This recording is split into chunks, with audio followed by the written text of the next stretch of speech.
Yo, it's your boy Red Dot Sports Talk here with another damn video. I got another NBA topic. I told you I was coming with the Western Conference predictions, the seeding, power rankings, whatever you want to call them. Let's get into it real quick. It's gonna be a quick video. I'm not gonna hold y'all long. I just want to give y'all my thoughts, and I want to see if y'all agree where I got these guys ranked at. And find my list. All right, here we go. So first seed, I thought about changing this because of the news that just came out today with the stuff going on in the locker room and the altercations. But I have the Warriors first. Um, I just think it speaks for themselves. They just won a championship. I thought they was coming back fully healthy. I had them first because of the chemistry they got. I was like, Klay Thompson coming back, he gonna be a year better coming out the injury, but they're saying he's not right to even start this season off. So I don't know what's going on with Klay. I don't know if he had a setback in practice or what happened. But Steve Kerr has said that Klay might not even start the regular season off. So he might not even be in the starting lineup when the regular season starts on October 18th, I think it is. So I still had them first, though, because they were the first seed last season whenever Klay missed a big chunk of the regular season. So you got guys like Kuminga, Jordan Poole, Wiseman back. I think they'll be able to collectively still be a very, very, very great team. So I got them first. And I know they had the altercation with Jordan Poole and Draymond Green. I'll probably do another video on that, too, just to speak on that. But even with all that, I feel like they'll keep it all on the court. And, they're still going to be a good team in my opinion. It's the Warriors. Okay, number two, I got the Los Angeles Clippers. And this team has a lot of depth, a lot of wings, just a lot of everything. They got a good roster top to bottom full of players. They can do a lot of versatility. You got Kawhi Leonard, who missed the last season and a half. He will make his return. I think if he's fully healthy with Paul George and the rest of that cast, you got John Wall.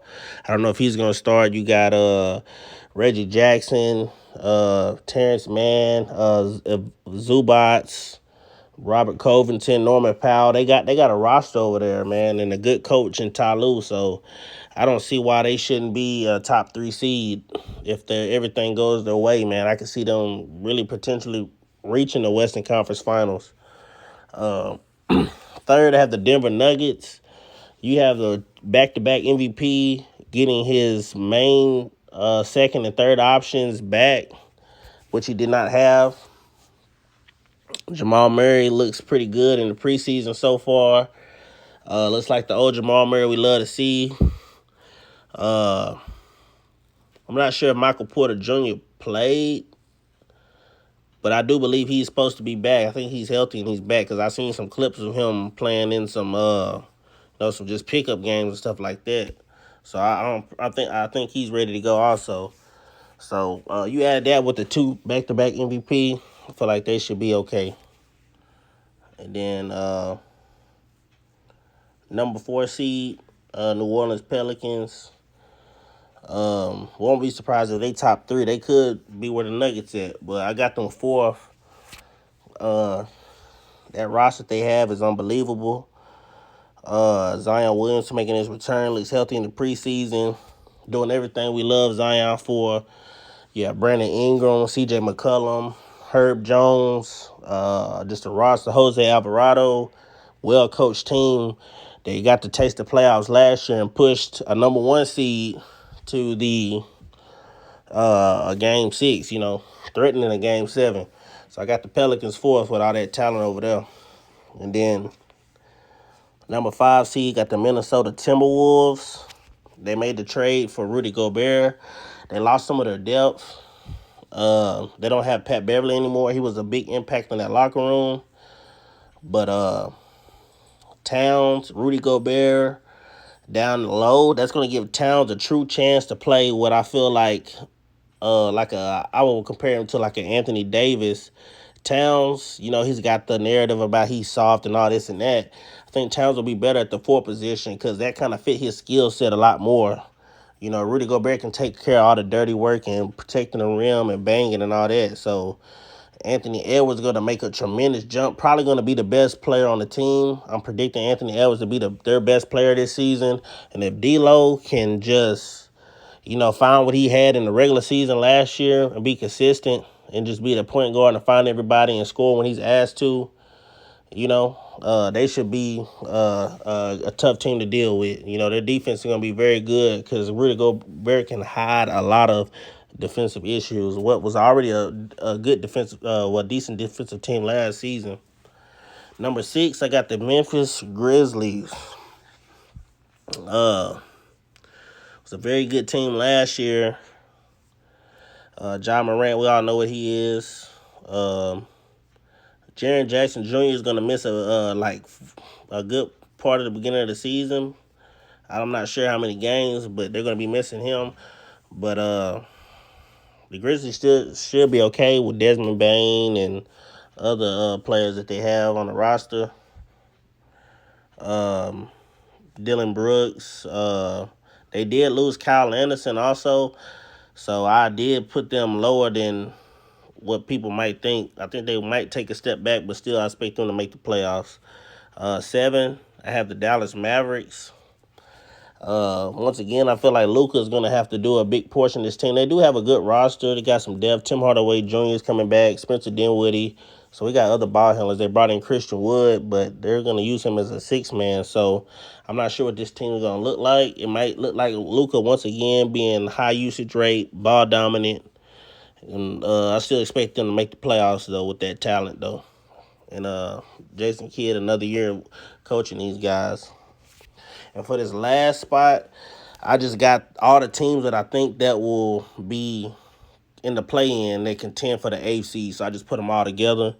I got the Suns, Lakers, Kings, and the Portland Trailblazers. I think these teams will compete and fight for that last playoff spot. And those will be the play-in teams. Suns, I think their locker room is shattered. The organization, chemistry, I just don't think they'll be the same. I think they'll take a step back. The Lakers, it's a huge question mark on that team. I talked about them earlier on my preseason video. But as far as compete, I'm not sure with them. It's a big question mark. They could be a hit or a miss. Kings, a very interesting team to me because they brought in Sabonis. De'Aaron Fox, he's going to have to prove something this year. Got to see if he can make a run for something or they might have to end up trading him. I don't know what that's going to look like, but they have a decent roster over there. They can compete. They can fight. Malik Monk they brought in. Like I said, Sabonis, Rashawn Holmes going to be at that 5 position. He's a very good center that like to bang and, just has a high energy. They drafted Keegan Murray. I think he's going to be a very good rookie that can contribute early on, so we'll see what they do. Trailblazers, you got Dame Lillard coming back.